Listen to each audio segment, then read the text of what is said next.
ஆண்டவருடைய நாமம் மகிமைப்படட்டும். எனக்கு இந்த வாய்ப்பை தந்த தேவாதி தேவன் நான் சொத்தரிக்கிறேன். நீண்ட நாட்களுக்கு அப்புறம் இந்த சபையிலே இந்த ஆராதனை பங்கு கொள்வதற்கு ஆண்டவர் எனக்கு திருவை பாராட்டியிருக்கிறார். லாக்டவுன் இந்த ஆரம்பிக்கிறதுக்கு முன்னதாக அந்த முதல் நடந்த இந்த லென்த் கூடுகையில் வந்து 3 நாள் உங்களோட கூட ஊழியர் செய்வதற்காக தெரிவித்தார். நாளில் இன்னும் என்னால் மறக்க முடியவில்லை. ஏன்னா அதை முடிச்சதுக்கு பின்பு எல்லாமே ஆராதனை காரியம் எல்லாமே நடைபெறாத ஒரு சூழ்நிலைகள் வந்தது. அதனால் அந்த நாட்களிலே உங்களோடு கூட வந்து பகிர்ந்து கொள்வதற்கு வந்து ஊழியர் செய்வது அவர் தெரிவு செய்தார். அந்த நாளில் உங்களுக்காக ஜெபிக்கவும் பாஸ்டருடைய ஊழியத்தோடு கூட ஐக்கியப்படுவது தேவன் தெரிவு செய்திருக்கிறார். ஸோ அதை இந்த அளவும் நாங்கள் என்ன செய்கிறோம் நினைவுகிறோம். ஸோ உங்களில் அநேகர் அந்த நாளிலே ஒருவேளை இந்த சபைக்கு மற்ற எல்லா சபைகளுக்கும் போகிறத விட இந்த சபைக்கு பாஸ்ட் இருக்கிறதுனால எனக்கு தனிப்பட்ட ஒரு ஈர்ப்பு, அது வந்தாலே எனக்கு ஒரு தனிப்பட்ட ஒரு சந்தோஷம், மகிழ்ச்சி இருக்கும். சில பேர் ஊர் இந்த மாதிரி காரியம் நினைக்கிறேன் ஒரே பகுதியிலே முடிவு செய்த அந்த நட்பு கர்த்தருக்கு ஸ்தோத்திரம். ஸோ மீண்டுமாக பல முறை அழைப்பு இருந்தாலும் பல முறை நாங்கள் முயற்சி செய்தாலும் அதுக்கான வாய்ப்புகள் ஏற்படவில்லை. அதனால இந்த வாய்ப்பை தந்திருக்கிறார்.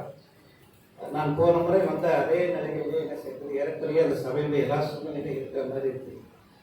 இப்போ நான் ஒன்றை புரிந்து கொண்டேன், இவர்களுக்கு இது நிரந்தரம் தான் எங்கேயும் போகிறத அவங்க காத்திருக்கிறாங்க. ஸோ அதனால ஒன்றும் புரிகிறது. ஆண்டவர் சில நேரத்தில் இந்த பழைய காரியத்தில் ஜெபிக்கும் போது சில நேரத்தில் நம்முடைய ஜெபங்களை கேட்காத போல இருக்குது. என்ன இருக்குன்னு தெரியுமா, நம்மளை இதை விட நல்ல இடத்துக்கு வேற எங்கேயோ கூட்டு போக போகிறாரு. அவன் எத்தனை பேர் இதுக்கு ஆயத்தமாக இருக்கிறீங்க தான். சில நேரத்தில் நம்முடைய ஜெபங்கள் நான் நிறைய நேரத்தில் நான் பார்க்குறேன். ஒருவேளை ஒரு குறிப்பிட்ட காலத்தில் ஜெபத்தில் இருந்த அந்த வல்லமைகள் பதில்கள் வந்து சில நேரத்தில் இப்போ அமைதியாக ஆண்டது ஜெபத்தை கேட்கவில்லை என்பதல்ல, அந்த காரியம் நமக்கு இப்போதைக்கு தேவையில்லை என்றது அர்த்தம். ஏன்னால் அதோட சிறப்பான காரியம் நமக்காக காத்திருக்கிறது. அவன் உங்களுடைய வாழ்க்கையிலும் நான் ஒருவேளை இந்த காலையிலே உங்களுக்கு சொல்ல விரும்புகிறதுனா, ஏதாவது ஒரு இடத்துல உங்களுடைய ஜெபங்களோ ஆண்டவர் உங்களுக்கு பதில் தராத ஒரு சூழ்நிலை இருக்குமானால் ஒன்றை நினைத்துக் கொள்ளுங்கள், அதை விட சிறப்பான காரியத்தை ஆண்டவர் எனக்காக வைத்திருக்கிறார். இந்த விசுவாசத்தை நீங்கள் சொல்லி பாருங்கள், நிச்சயமாக ஏற்ற நேரத்தில் ஆண்டவர் உங்களுக்கு அதை செய்வார். கர்த்தருக்கு ஸ்தோத்திரம். ஸோ அந்த மாலை நேரத்தில் பாஸ்டர் சொன்னது போல் எங்கள் பிள்ளைங்களாம் வர்றாங்க. கிட்டத்தட்ட ஒரு 40 பேர் 45 பேர் வர்றதுக்கு வெவ்வேறு இடங்கள் ஒரு 3 இடங்கள்ல இருந்து வர்றாங்க. ஸோ உங்களோடு கூட நீங்களும் உங்களுடைய அன்போடு கூட நாங்கள் என்ன வருந்தி அழைக்கிறோம். நீங்கள் எல்லாரும் வருவீர்கள் நான் நம்புகிறேன். மாலை நேரத்தில் நம்ம சந்திப்போம். சரி, ஆண்டவருடைய நாம் திரும்ப கர்த்தருடைய வார்த்தைக்கு நேரம் நம்ம கடந்து செல்லலாம். ஆண்டவருக்கு ஸ்தோத்திரம். சரி, ஒரு வசன பகுதியை நான் வாசிக்கக்கூடிய கூட நான் கேட்கலாம். 2 வசனங்களை வாசிக்கலாம். மத்திய எழுதின சுவிசேஷம் 22ஆம் அதிகாரத்தில் 42ஆம் வசனம் 43ஆம் வசனத்துக்கு நேரம் நமக்கு கவனத்தை இருக்கும். யாராவது ஒருவர் அதை வாசிக்கலாம். ஸ்தோத்திரம்.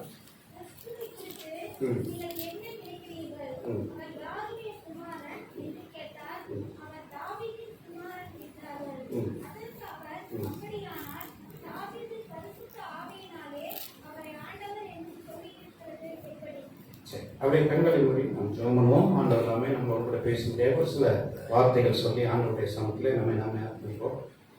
ஆண்டவர் பேசுகிற ஆண்டவர், நம்மளோடு கூட இடைப்படுகிற ஆண்டவர், ஒருவேளை இந்த நேரத்தில் பலவிதமான தாக்கங்களோடு கூட நீங்கள் அமர்ந்திருந்தாலும் கர்த்தருடைய வார்த்தை வெறுமையாய் திரும்பி வராத ஒரு வார்த்தையை நாம் கேட்க போகிறோம்.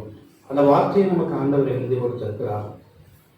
அவருடைய வல்லமைகள் என்றும் குறைந்து போகவில்லை, அவருடைய மாட்சிமைகள் என்றும் மாறவில்லை. தேவனுடைய பிள்ளையே ஸ்தோத்திரம். அந்த நேரத்தில் அம்மன் கர்த்தர் நல்லவர். இவளை இந்த ஆண்டை நீங்கள் எப்படி துவக்கி இருந்தாலும் பரவாயில்லை, ஆண்டவர் ஒரு சம்பரமான முடிவை தர ஆண்டவர் வல்லவராக இருக்கிறார். ஆண்டவருடைய சமூகத்தில் நம்ம ஒப்பு கொடுப்போம். கர்த்தர் நிச்சயமாக நம்மையும் நம்முடைய குடும்பத்தையும் நம்முடைய ஊழியங்களையும் சபைகளையும் நிச்சயமாக ஆண்டவர் ஆசீர்வதித்து போகிறார். பல நேரங்களில் பலவிதமான நம்ம ஸ்தோத்திரம் இந்த இடத்துல என்னால் தெளிவாய் உணர முடிகிறது.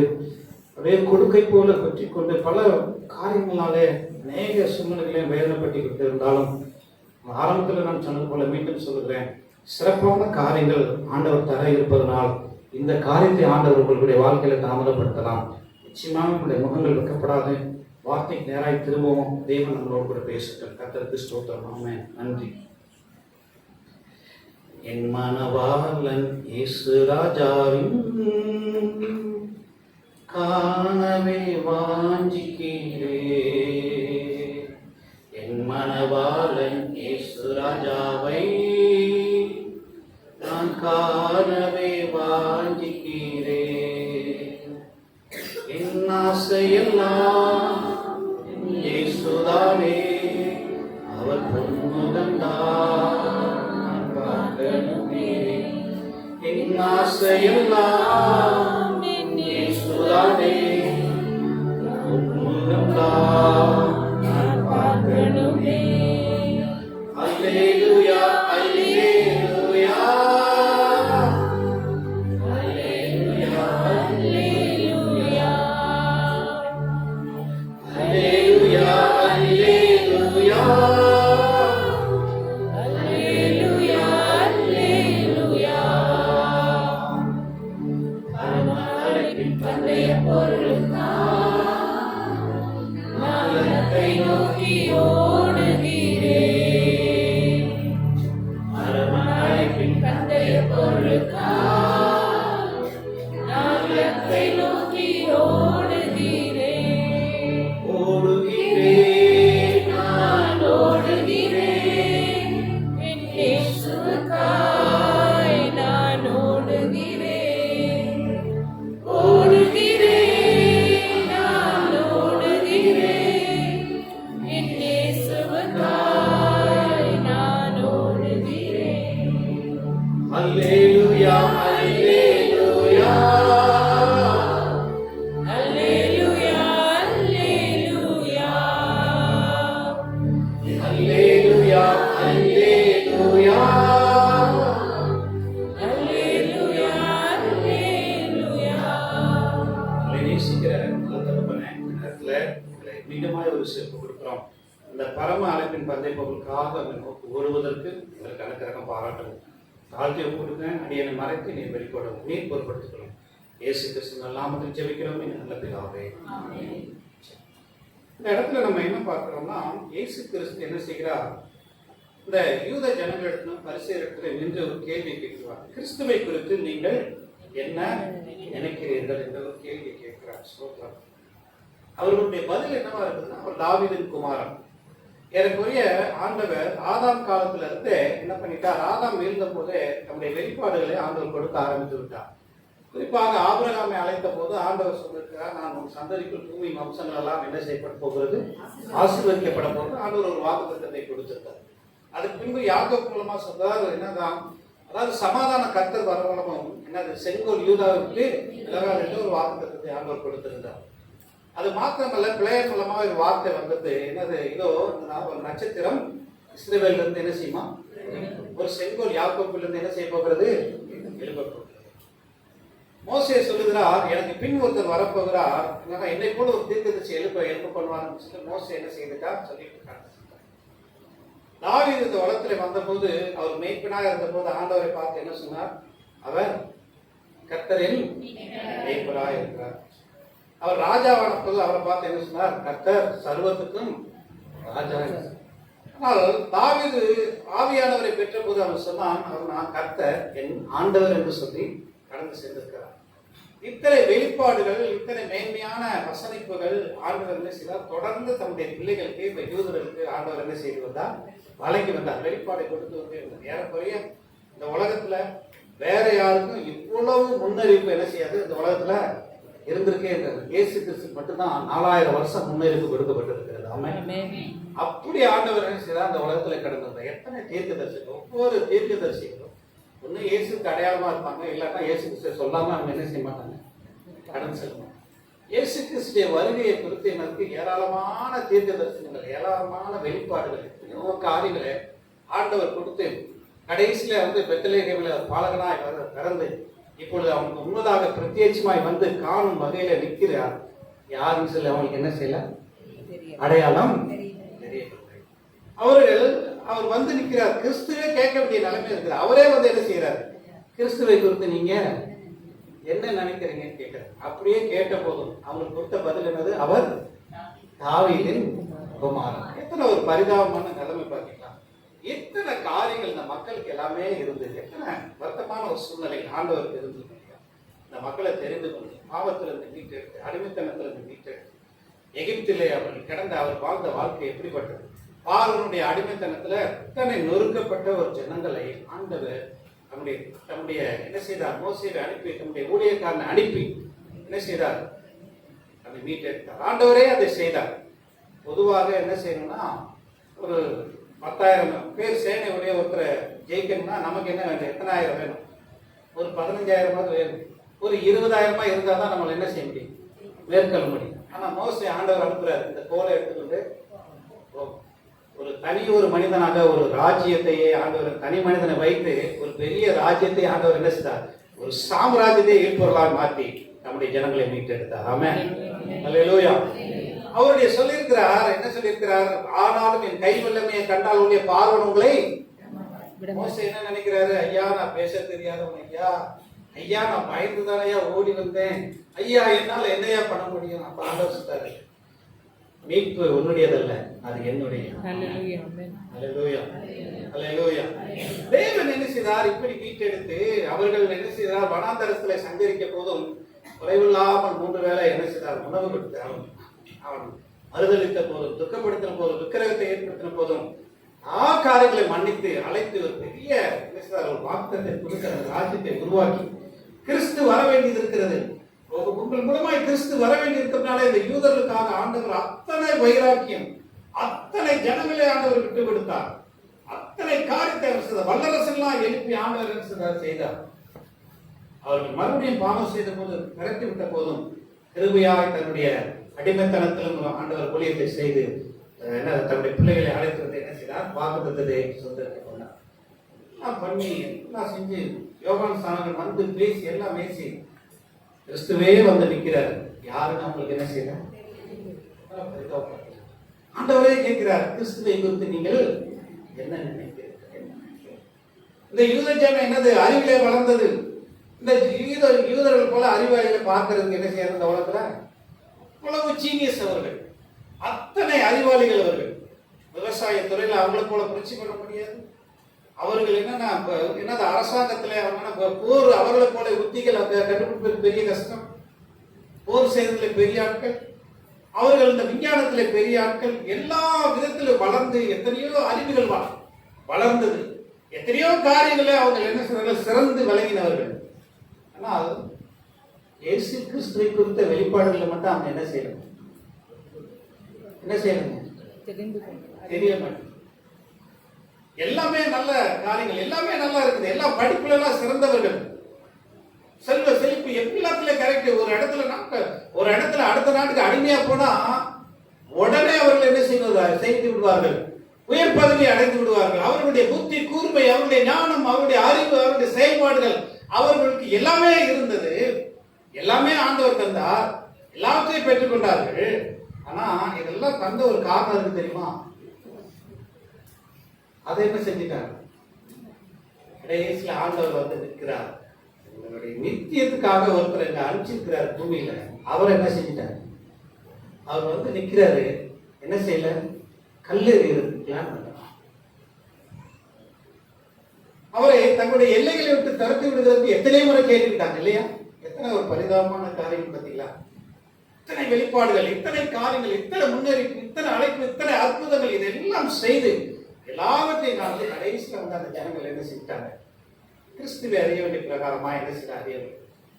அன்னைக்கு மட்டும்தான் அந்த நிலைமைன்னு பார்த்தா, இன்றைக்கு நம்மகிட்டே கேட்டு பார்க்கறது. கிறிஸ்துவை குறித்து நீங்க இங்க ஒருத்தர் பார்த்து ஒருத்தர் கேள்வி பார்க்கணும். பார்த்து கேளுங்க. பக்கத்துல வேற யாராவது ஒரு வயிற்றுலாம் இருந்துட்டாங்கன்னா பிரச்சனை ஆயிடும்.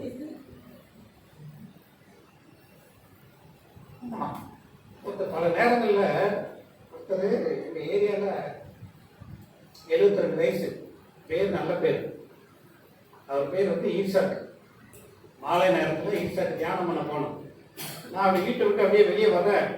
அவர் என்ன பண்ணாருன்னா 72 வயசு, சபையில முக்கியமான பொறுப்பு. எந்த சபை எதெல்லாம் சொல்றது பொறுப்பும் இல்லை. சிகரெட்டு குடிச்சு அப்படியே போயிட்டு இருக்கிறாரு. கையில் என்னை பார்த்தோன்னே இப்படி மறைச்சிட்டாரு. நான் என்ன செஞ்சேன்? சரி கடந்து போயிட்டேன். அது மனசு கேட்கல. இப்படி உங்க கண்ணு முன்னாடி ஒருத்தர் இப்படி போறாரு, சரி அமைதியா போறியாரு, ஓடி போய் ஐயா நீங்க ரட்சிக்கப்பட்டீங்களான்னு கேட்டேன். யாரை பார்த்து? 72 வயசு பரம்பர கிறிஸ்தவர்கள். அவரை பார்த்து ஒரு கேள்வி கேட்டேன். என்ன கேள்வி கேட்டேன்? ரட்சிக்கப்பட்டீங்க. எப்படி இருக்கும் அவருக்கு? ஏன் அடிக்கிறதுக்கு கையெல்லாம் ஆடுது. ஏதோ ஊழியக்காரர்கள் விட்டுட்டாரு. சொன்னாரு, அதெல்லாம் பரம்பரை கிறிஸ்தவங்க, என்ன பார்த்து நீங்க இப்படி கேட்கறீங்களே அப்படின்னு. என்னது? இப்படிப்பட்ட ஒரு சகோதரன் என்ன போயிட்டு இருக்கிறார். இன்னைக்கு நம்மளை பார்த்துமே அந்த கேள்வியை கேட்கணும். நம்ம பிள்ளைகள் வந்து நாமும் கிறிஸ்துவை அறிய வேண்டிய பிரகாரமாக நம்ம அறிந்திருக்கிறோமா? இன்றைக்கு அந்த நிலைமைகள் கேட்க வேண்டிய சூழ்நிலை இருக்குது. இன்னைக்கு கிறிஸ்துவை குறித்து நம்ம என்ன நினைத்து கொண்டிருக்கிறோம், என்ன சொல்லுகிறோம்? இன்னைக்கு ஒரு ஊழியக்காரத்தை கேட்டேன்.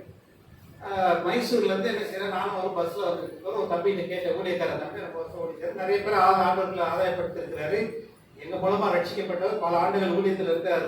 ஒரு 7-8 வருஷம் ஊழியத்தில், 10 வருஷமே ஊழியத்தில் இருப்பார். கேட்டேன், இப்ப கிறிஸ்துவை குறித்து நீங்க ஏதாவது சொல்லுங்க, நீங்க என்ன சொல்லுவீங்க? எனக்கு தெரியாதுப்பா, நீ என்ன சொல்ற, கிறிஸ்துவை குறித்து என்னப்பா நீ சொல்ல முடியும் அப்படின்னு.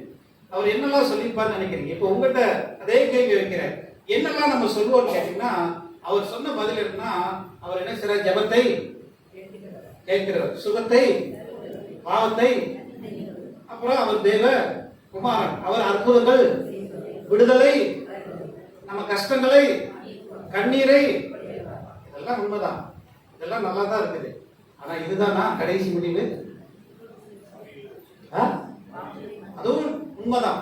பாவிகளை ரட்சிக்க வந்தவர், அதுவும் உண்மைதான், இதுவும் நல்ல விஷயம்தான். இது எல்லாமே என்ன நடக்குது? ஓகே, இதுதானா கிறிஸ்து? அவ்வளவுதானா? அதை தாண்டி இங்கே ஏதாவது சொல்ல முடியுமா? அவர் குறித்து சொல்றதுக்கு ஏதாவது இருக்குதா? சொல்ல வரீங்க நீங்க?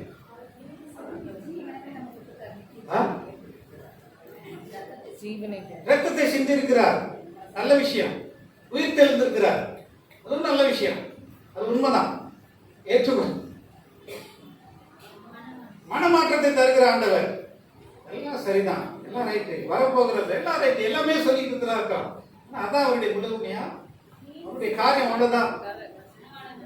மணவாளனாய் வரப்போகிறார். இப்ப நீங்க பாட்டு பாடலாம் இல்லையா? மணவாளன் இயேசு ராஜாவை காணவே நான் என்ன செய்கிறேன், அவருடைய பொன்மகன் தான் நம்ம என்ன செய்யணும். ஆமா, ஒரு நாள் 2000 ஆண்டுகளாக நான் வானத்தை பார்க்கும் போது தான் சொல்ல போற ஒரு காரியம் என்னன்னா, இந்த மேகம் தானே அவரை எடுத்துக்கொண்டது. என்றைக்கு திரும்ப இந்த மேகமேனி அவர் தரப்போகிற அவருடைய முகத்தை எப்போ பார்க்க போகிறோம்? அந்த எருசலேம் வீதியில எனக்காக சிலுவை சுமந்து தள்ளாடி தவழ்ந்து நடந்து போன அந்த முகத்தை கண்டு என்றைக்கு நான் சந்தோஷிக்க போகிறேன்? என்றைக்கு என்னுடைய பாவங்களை சுமந்தவருடைய முகத்தை பார்க்க போறது ஒரு பெரிய ஏக்கம். நிச்சயமாக இதெல்லாம் ஒரு பக்கம். ஆனால் இதுதான் அவருடைய இறுதியா? இதுதான் முழுமையா? ஆனா இன்னும் பல பகுதிகள் அவருக்கு இருக்குது. நம்ம என்ன செய்யணும்னா, வேதாகமம் கொடுக்கப்பட்டபடி நம்மளோட பல நேரங்களிலே நம்ம என்ன செய்கிறோம், நம்ம அறிய தவற விடுகிறோம். நம்முடைய விசுவாசம், ஒருவேளை நீங்க எடுத்தீங்கன்னா இதே இடத்துல இந்த 22ஆம் அதிகாரத்துல வாசிங்க, இடத்துல ஒரு வசனம் சொல்லப்படுது. 29ஆம் வசனத்தை வாசிங்க. இயேசு கிறிஸ்து சொல்றதை கேளுங்க.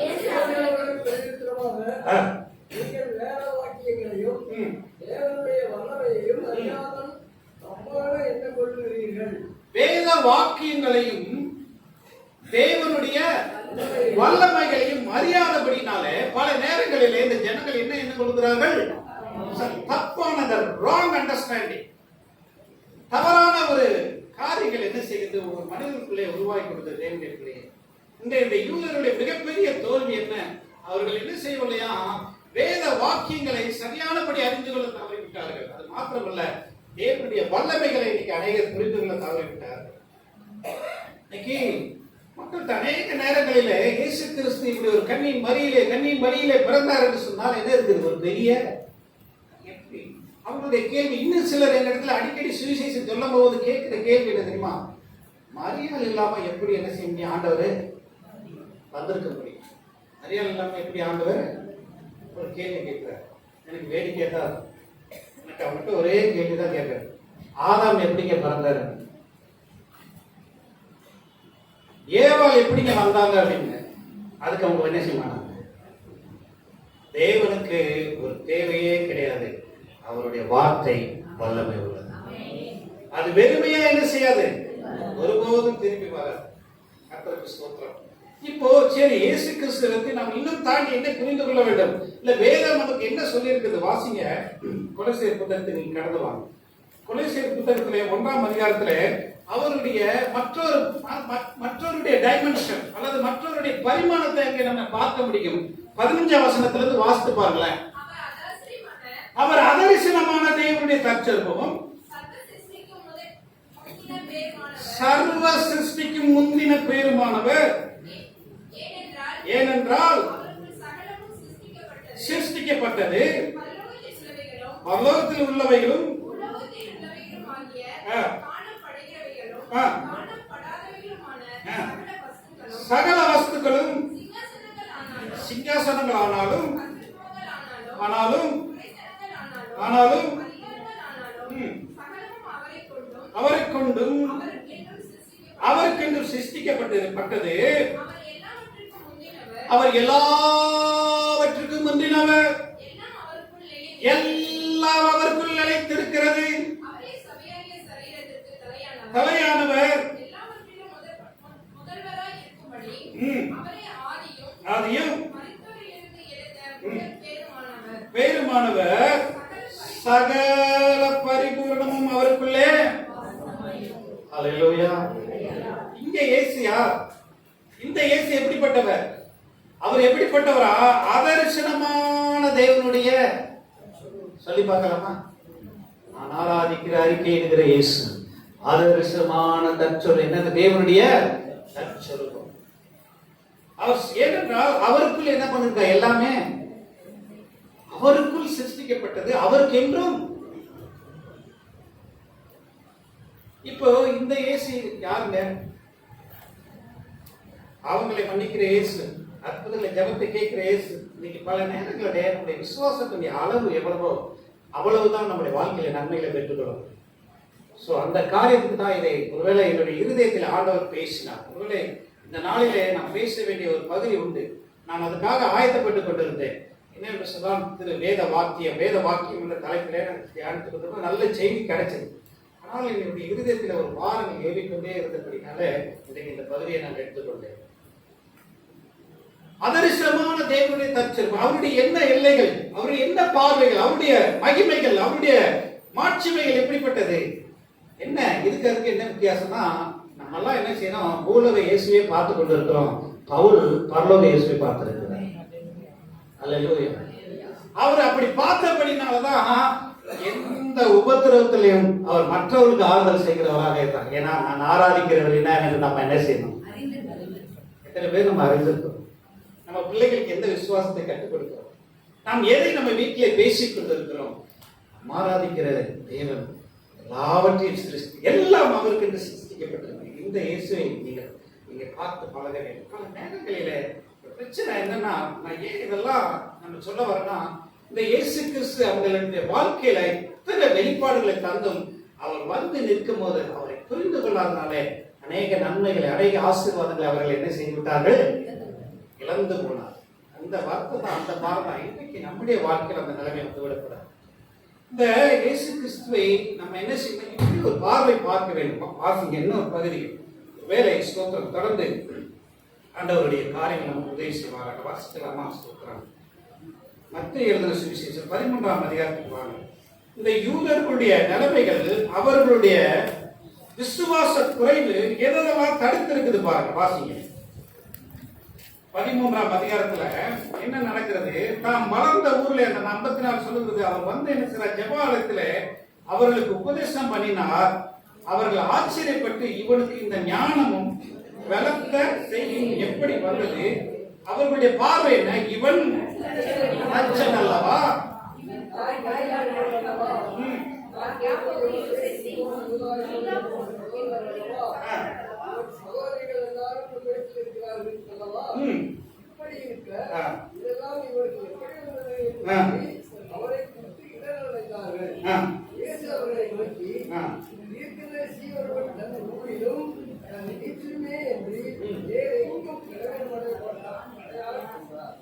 அவர்களுடைய அவிசுவாசத்தின் நிமித்தம் அவர் அங்கே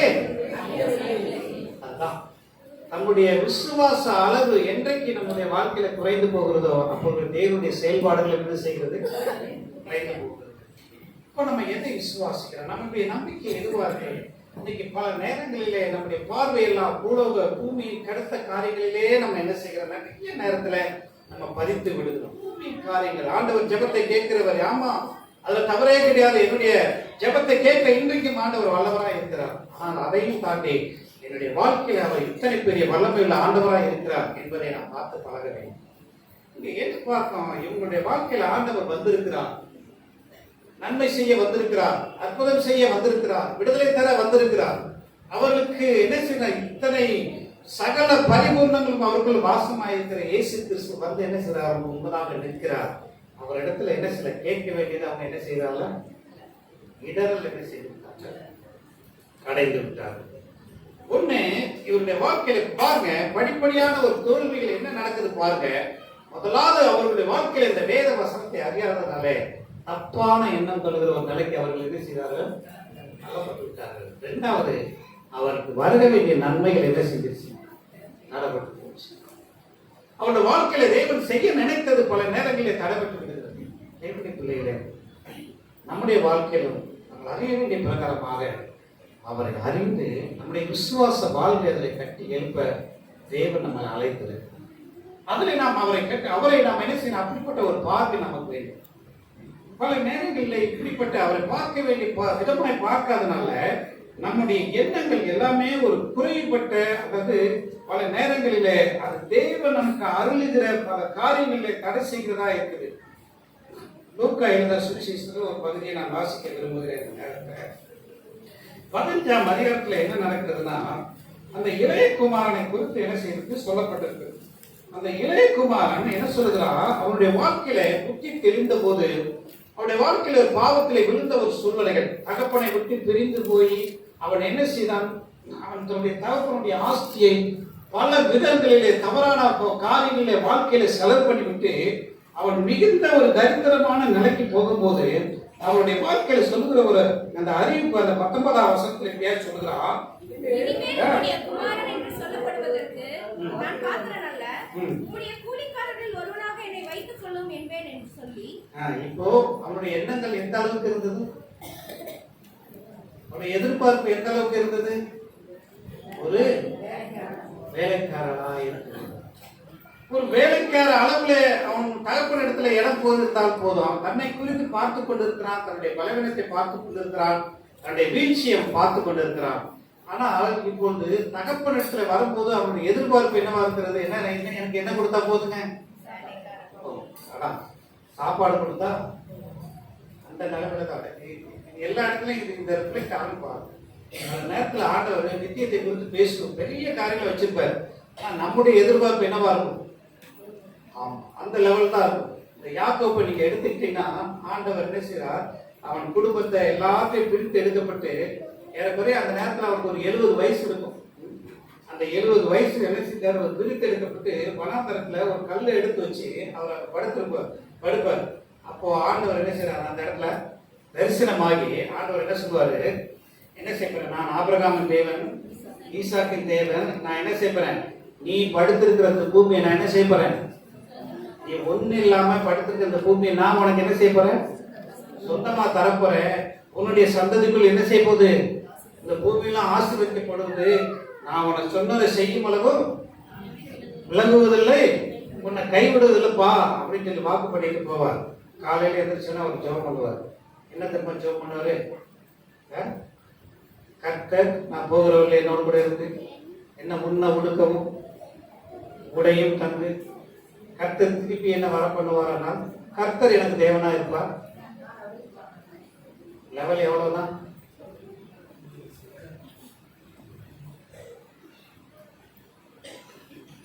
பல நேரங்கள்ல நம்ம ஆண்டவரை ஏதாவது கேட்டு பெற்றுக்கொள்ளமே நம்மளை பழக்கி வச்சுட்டாங்க நினைக்கிறேன். ஏதாவது ஆண்டவரை கேட்டுட்டே இருக்கு. அவரு வேற வாக்குத்தத்தம் பண்ணிட்டாரா என் நாமத்தினால?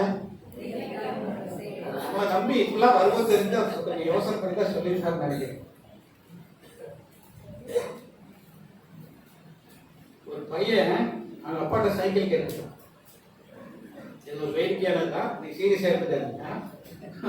சைக்கிள் கேட்டுட்டான். அப்பா சொல்லியிருக்காரு, நீ போய் ஜெபம் பண்ற அப்படின்னு. எப்படி ஜெபம் பண்ணணும், என்ன ஜெபம் பண்ணணும் நம்ம என்ன செய்யல பிள்ளைகளுக்கு. ஆனா என்ன சொல்லிடுவோம்? உங்களுக்கு ஒரு நம்பிக்கை பாஸ்டர் சபையில சொல்லியிருப்பாங்கன்னு சொல்லி இல்லையா? ஓகே, ஜெபம் பண்றா அப்படின்ட்டாரு. இவன் எப்படி ஜெபம் பண்றதுன்னு தெரியல. டிவி ஆன் பண்ணியிருக்கிறான். அங்க ஒரு நம்ம ஐயா கூட இல்ல ஒரு பாரம்பரிய சபையில வேற ஒரு சபையை வச்சுக்கோங்க. அவர் என்ன பண்ணாரு? ஒரு ஜெபத்தை எழுதி வச்சிருந்தாரு. எழுதி வச்சு என்ன வாசிச்சார் ஜெபத்தை. ஒரு கூட்டம் நடக்குது, அதை பார்த்து டிவி பார்த்தீங்கன்னா இவன் என்ன செஞ்சான்? ஒரு டெலிவிஷன் போடுறதுன்னு எழுதி வச்சு, Lord I need a cycle tomorrow morning. என்ன செய்யணும்? என் கேட்டுக்கு முன்னாடி நிற்கணும், எனக்கு ஒரு சைக்கிள் வேணும் அப்படின்னு சொல்லி எழுதி வச்சு ஆண்டவர் அடிச்சுட்டு என்ன சின்ன படுத்தான். காலையில டோர் போய் திறந்து பார்த்தான், சைக்கிள் அங்க. சந்தேகம் வந்துருச்சு, என்ன ஆச்சு, சிவப்பெல்லாம் கிடைக்குன்னு என்ன பண்ணாங்க. சரி ஓகே அப்படின்னு சொல்லிட்டு டிவி மறுபடியும் போட்டு பார்த்தான். அடுத்து அவர் பெரிய சபை பாஸ்டர் என்ன செய்றாரு, ஒரு ஜெபம் பண்றாரு. அவர் எப்படி ஜெபம் பண்ணுவாரு, இப்பொழுதே நான் கட்டளையிடுகிறேன், இந்த நேரத்துல அது வந்து நிக்கட்டும், நீ கொடுத்ததுக்காய் ஸ்தோத்திரம், கிளைம் பண்ணி கமாண்ட் பண்ணி எல்லாம் ஜெபம் பண்ணி கொடுத்தாரு. ஓ இப்படி ஜெபம் பண்ண அவனும் கமாண்ட் பண்ண ஆரம்பிச்சிட்டான். என்னாச்சு, காலையில வந்து சைக்கிள் என்ன செய்யணும், நிக்கணும், நீ தந்ததுக்காய் ஸ்தோத்திரம். நீ படுத்துட்டான். காலையில எதிர்த்து கதை திறந்து மெதுவாயிட்டு பார்த்தான், ஆண்டவருக்கு ஸ்தோத்திரம், சைக்கிள் அங்க இல்லை. என்ன பண்ணிருப்பான்னு நினைக்கிறீங்க? என்ன பண்ணான்னா, திடீர்னு அவங்க வீட்டில் ஒரு சேலை இருந்தது, மாறா சேலை இருந்தது. அதை எடுத்துட்டு தோட்டத்துக்கு போனான். தோட்டத்துக்கு போய் குழி தோண்டி, இவங்க அப்பா அதை பார்த்துட்டே இருக்கிறாரு, இவன் என்ன பண்றான் அப்படின்னு சொல்லிட்டு குழி தோண்டி என்ன பண்றான், புதைச்சி வச்சுட்டு இப்போ வந்து ஜெபம் பண்றான். ஆண்டவர்கிட்ட, உனக்கு உங்க அம்மா வேணும்னா எனக்கு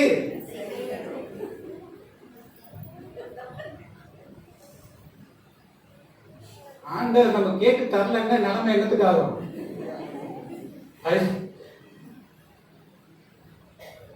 உன்னை கொண்டு பூமி வம்சங்களை ஆசீர்வதிக்க ஆண்டவர் காத்திருக்கிறார். ஒருவேளை சாப்பாட்டுக்காக நீ ஆண்டவர்கிட்ட நிக்க வேண்டுமா? உன் ஜாபுக்காக வந்து நிக்க வேண்டுமா? முதலாவது தேவனுடைய ராஜ்யத்தின் நீதியை தேடுங்கள், அப்பொழுது இவையெல்லாம் உங்களுக்கு கூட கொடுக்கப்படும் சொன்ன ஆண்டவர். பரமபிதா என்ன செய்வாராம், அவைகளை பிழைப்பிட்டுகிற பரமபிதா உங்களையும் என்னையும் அவருடைய சாயல படைக்கப்பட்ட பிள்ளைகளை நம்மளை கைவிட்டு விடுவாரோ? அல்லேலூயா, அல்லேலூயா. இப்போ ஆண்டவருடைய திட்டங்கள் என்ன? ஐயோ, என்ன ரட்சகரை அனுப்பி, என்னுடைய குமாரன் அனுப்பி இந்த தேசத்தை நான் இந்த உலகத்தை நான் காப்பாற்ற போகிறேன், நித்திய ராஜ்யத்துக்கு என்ன அழைக்க போறேன்னு சொல்லி யாக்கோபுட்ட வந்து தரிசனமாகி இந்த மாதிரி நடக்க போகுதுன்னு சொன்னா, காலையில இருந்துச்சு நம்முடைய விசுவாசம் எல்லாம் என்ன? இன்னைக்கு என் பிரச்சனை தீர்ந்தா போதும், இன்னைக்கு என்னுடைய காரியம் இருந்தா போதும். இல்லம்மா, நம்மளை ஆண்டவர் வெட்கத்துக்கு அழைக்கவில்லை, அவமானப்பட்டு நிற்பதுக்கு அழைக்கவில்லை. கிறிஸ்துவுக்குள் நம்மளை உயர்த்தி பார்க்க ஆண்டவர் ஆசைப்படுறார். ஆமென். இந்த விசுவாசத்தின் அளவு இல்லை. இந்த விசுவாசம் நான் வேலைக்காரனாக இருந்தா போதும். ஆனா இவன் தகப்பட்ட வந்தபோது நடந்தது என்ன தெரியுமா? அவர் என்ன செய்யறாருன்னா, வாசிங்க ஸ்தோத்திரம், அந்த 22 வாசிங்க, என்ன சொல்றாரு? தன் ஊழியக்காரரை நோக்கி, நீங்கள் உயர்ந்த வஸ்திரத்தை கொண்டு வந்து இவனுக்கு உடுத்தி, இவன் கைக்கு மோதிரத்தையும் கால்களுக்கு பாதரட்சைகளையும் போடுங்கள், கொழுத்த கல்லை கொண்டு வந்து அடியுங்கள், நாம் புசித்து சந்தோஷமாயிருப்போம். என் குமாரனாக இவன் மரித்தான், திரும்பவும் உயிர்த்தான், காணாமல் போனான், திரும்பவும் காணப்பட்டான் என்றான். அந்த இடத்துல ஒரு தகப்பனுடைய, அதாவது முதலாவது ஆண்டவர் இந்த கொலை செயலை பார்க்கும்போது அவர் சர்வத்தையும் சிருஷ்டிக, சர்வ சிருஷ்டிக, எல்லாம் அவருக்குள் நிறைந்திருக்கிறது. அவர் படைப்பாளி, எல்லாவற்றையும் படைத்தாண்டவர்.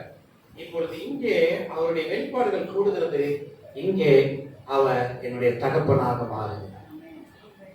என்னைக்கு என்னுடைய பாவத்தை உணர்ந்து, என் பாவத்தை அறிந்து எப்பொழுது நான் ஆண்டவத்தை வருகிறனோ, அன்றைக்கு என்னுடைய பழைய வஸ்திரத்தை, என்னுடைய பாவி என்ற வஸ்திரத்தை, என்னுடைய ஏழ்மை நிலைமை தரித்திரம் என்ற வஸ்திரத்தை, என்னுடைய மோசமான நிலையை மாற்றி ஒரு உயர்ந்த வஸ்திரத்தை கொடுத்து என்னை வேறு ஒரு நிலைக்கு ஆண்டவர் மாற்றுகிறார். ஆமென்.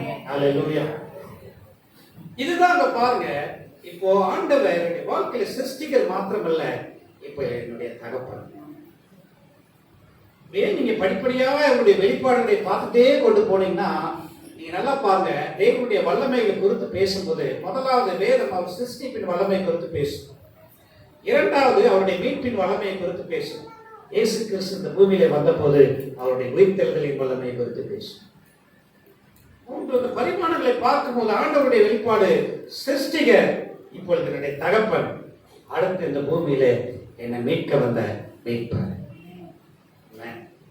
இப்போ இந்த இடத்துல ஒரு வேலை நம்ம எப்பெல்லாம் ஒரு பாவம் தவறு செய்வது மனுஷனுடைய இயல்புங்க. ஆசை அழகா அவங்க நடத்தினாங்க. நீங்க என்னுடைய பாவத்தை மன்னிச்சா மாத்திரம் போதாது,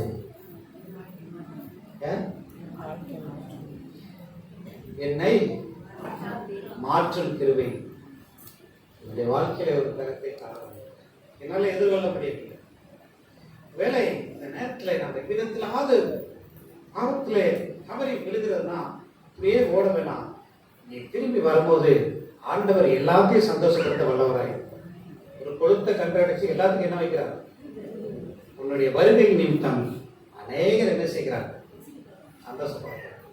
அநேகருக்கு ஆண்டவர் உன்னை ஆசீர்வாதமாய் மாற்றுகிறார். இதுதான் வேலை. இதுதான் ஆண்டவர் காட்டுகிற காரியம். இன்னைக்கு கிறிஸ்துவை குறித்து நீங்கள் என்ன நினைக்கிறீர்கள்? உங்களுடைய அந்த வெளிப்பாடுகள், அந்த காரியங்களிலே, அந்த அளவுகளிலே என்ன செய்ய வேண்டியது இருக்குது? நம்முடைய விசுவாசத்தை இன்னும் ஆழப்படுத்தி இன்னும் ஆண்டவரை அறிய வேண்டிய பிரகாரமாய் அறிய நம்ம தவறுவோமானால் நமக்கு இருக்கிற ஆசீர்வாதங்களை நாம் என்ன செய்வோம்? கர்த்தர் இந்த யூத ஜனங்களை கொண்டு ரட்சிப்பின் திட்டத்தை நிறைவேற்றி அவர் கையில கொடுத்து இவர்கள் மூலமா இந்த உலகம் முழுவதும் ஆண்டவர் ரட்சிக்க வேண்டும் என்று ஆசீர்வதிக்க திட்டம் கொண்டிருந்தார். ஆனால் இவர்கள் என்னைக்கு தவறினார்களோ அன்னைக்கு அது புரஜாதி கையில கொடுக்கப்பட்டது. நம்ம கையில ஆண்டவர் கொடுத்திருக்கிறார். இன்றைக்கு நம்ம அதை எப்படி கையாளுவோம்? இன்றைக்கும் உலக பார்வைகளில் இயேசு கிறிஸ்து என்னுடைய பிரச்சனைகளை தீர்க்க வேண்டும், இயேசு கிறிஸ்து இதிலேயே நம்ம எண்ணிக்கொண்டு இருக்கிறோமானா, அல்லது ஆண்டவர் என்னை கொண்டு ஒரு நித்திய திட்டத்தை வைத்திருக்கிறாரா, அதுக்கு நான் கடந்து செல்கிறதா? தேவனுடைய பிள்ளையே, இந்த திருச்சபை ஆண்டவர் ஏற்படுத்துறதுக்கு ஒரு நோக்கம் உண்டு. மாத்திரமல்ல, உலகத்திலும் நடக்கிற எல்லா திருச்சபை குறித்து ஆண்டவருக்கு ஒரு எதிர்பார்ப்பு இருக்குது. ஆண்டவர் என்ன செய்தார்? ஆண்டவர் அழைத்து சொல்லுகிறார், நீங்கள் எனக்கு சாட்சிகளாக இருக்க போறீங்க. தேவனுடைய பிள்ளையே, நீங்க ஒருவேளை நான் ஆரம்பத்தில் சொன்னது போல நீங்க வந்து பார்த்த உடனே ஏற்கனவே எல்லாம் அப்படியே இருக்குது. காரணம் என்ன காரணம்? உங்களுக்காக ஒரு பக்கத்துல ஒரு நல்ல ஆளை என்ன செய்யுது? ஆயத்தப்பட்டு ரெடியா இருக்குது. நீங்க என்ன செய்ய போறீங்க? கால் போய் வைக்க போறீங்க. எப்போ வைக்க போறீங்கன்னு ஆண்டவர் ஒரு நாள் வைத்திருப்பார். பல நேரத்தில் அது ஒரு நல்லா பார்த்துக்கங்க. நம்முடைய வாழ்க்கையும் சரி, என்ன நடக்குதுன்னா, இந்த சீசன்ல படகுல எல்லாம் ஒன்னா வருவாங்க. வளர்ந்த இடத்துல சாப்பாடு எல்லாம் முடிஞ்சிடும், வேலை முடிஞ்சிடும். ஆண்டவர் சொல்றாரு, நீங்க முன்னாடி போங்க. உடனே இந்த சீசன்ல என்ன செய்வாங்க? கிளம்பி வந்துருவாங்க. ஆண்டவர் எங்க இருப்பாரு? ஆனா இந்த படகு போய் சேரவே சேராது. கரை சேரவே பார்த்துக்கீங்களா? சேரவே சேராது. இவளுக்கு பெரிய இம்சை. இத்தனைக்கே அது வந்து 1 hour 2 hour தான் டிராவல். வரும்போது ஈஸியா வந்தாங்க, போகும்போது என்ன செய்ய முடியல. ஏன்? வரும்போது யார் இருந்தா, போகும்போது யாரும் இல்லை. இவங்களுக்கு ஒரு நம்பிக்கை. பல நேரத்துல என்ன நம்பிக்கை? நம்ம இந்த இடத்த தெரிஞ்சு தானே போயிடுவோம். ஆனா என்னைக்கு ஆண்டவர் வந்து கரையில கால் வைக்கிறாரோ அன்னைக்கு தான் நம்முடைய கால்கள் அங்கே படுகிறது. ஆண்டவர் நாளை வைத்திருக்கிறார். நிச்சயமா அந்த நாள்ல நாம் அதை சுதந்திரத்துக் கொள்வோம். இதேதான் ஒருவேளை நீங்களும் சொல்ல காரியங்கள், இந்த யாக்கோபை போல இந்த காரியங்கள், சாப்பாடு காரியங்கள், உணவு காரியங்கள், இது உலக காரியங்கள், பிரச்சனைகள் இதையே பார்த்து கொண்டு வராதபடி உங்களையும் என்னையும் அழைத்ததுக்கு ஒரு நோக்கம் இருக்கிறது. உன்னை ஆசீர்வதித்து உன்னை ஆசீர்வாதமாக மற்றவர்களுக்கு உங்களை என்னையும் ஆண்டவர் மாற்ற விரும்புகிறார். அதை நோக்கி பயணிக்க ஆண்டவர் நமக்கு கிருபை செய்வாராக. ஆமென். அல்லேலூயா. உங்களை இந்த நாளிலே கர்த்தர் கொடுத்த இந்த வாக்குத்தத்தத்துக்காக, இந்த வாக்குத்தத்தத்துப்படி ஆண்டவர் உங்களை ஆசீர்வதிக்கட்டும். ஒரு சின்ன ஜெபம் பண்ணிடலாம். அதற்கு நாம் ஜெபம் நம்ம கண்களை மூடி ஆண்டவருடைய சமூகத்தில் நம்ம திரும்பி பார்ப்போமா? ஏறக்குறைய இந்த மாதத்தின் இறுதி நாட்கள்ல இந்த வருடத்தில் நாம் வந்து விட்டோம். முதல் ஒரு மாதங்களை கடந்து இந்த 12ஆம் மாதத்தில் 2ஆம் மாதத்தில் அடியெடுத்து வைத்திருக்கிற உங்களையும் என்னையும், வயது சிலர் அநேகர் இன்றைக்கு ஒரு இந்த வயதை நீங்க எட்டி இருக்கிறீர்கள். ஒருவேளை நம்முடைய வாழ்க்கையின் பெரும் பகுதியை நான் கடந்து சென்றிருக்கிறேன். ஆனால் கர்த்தருக்காக நான் என்ன செய்கிறேன்? ஆண்டவருடைய திட்டத்திலே நான் இருந்திருக்கிறேனா? பல நேரங்களிலே ஆண்டவரை அறிய வேண்டிய பிரகாரமாய் நாம் அறிய தவறும் போது நாம் ஆசீர்வாதத்தை இழந்து விடுகிறோம், அற்புதத்தை இழந்து விடுகிறோம், வேத வசனத்தை நாம் தவறாய் புரிந்து கொள்கிறோம். பல நேரங்களிலே ஒரு வேலைக்காரனாய் மாத்திர ஆண்டவருடைய சமூகத்திலே ஏதோ பாவத்தை மன்னித்தவர், ஏதோ என் பிரச்சனைகள் அந்த ஆண்டவர் விடுதலை தந்தவர், ஏதோ என்னுடைய நிலைகளில் ஆண்டவர் ஒரு மாற்றத்தை தருவார் என்று கெஞ்சி ஏந்தி அல்ல, ஆண்டவர் உன்னுடைய வஸ்திரங்களை மாற்றி உயர்ந்த ஆமென் வஸ்திரங்களை உடுத்தி மோதிரங்களை போட்டு உன்னை பிள்ளையாக அழகுபடுத்த பார்க்கிறார். அப்படிப்பட்ட கிருபைகளை உங்களுக்கு எனக்கும் ஆண்டவர் தருவாராக. தகப்பனே, நம்முடைய நாமத்தினாலே அன்பின் பிள்ளைகளை ஆசீர்வதிக்கிறேன். இந்த வார்த்தைகளை ஆண்டவரை கொடுத்த தேவன், இந்த வார்த்தையின்படி பிள்ளைகளை நீர் ஆசீர்வதிப்பாக. குறிப்பாக ஆண்டவரே, இந்த நாளிலே இந்த பிள்ளைகள் ஆண்டவரை எடுக்கிற பிரயாசங்கள், ஆண்டவரே காரியங்கள் எல்லாம் ஆசீர்வதிப்பதோடு கூட சீக்கிரத்தில் ஆண்டவரை எங்களுக்கு அந்த ஸ்தலத்தை தந்து ஆசீர்வதியும். உடைய நாம மாத்திரம் மையப்படட்டும். இந்த கரத்துல அந்த தருணத்தை தந்த எல்லாவற்றுக்கும் நன்றி சொல்லி கடந்து செல்லும் தேவ பிரசனம் எங்களை ஆண்டு நடத்தட்டும். இயேசு கிறிஸ்துவின் நாமத்தில் ஜெபங்கள் நல்ல பிதாவே, ஆமென்.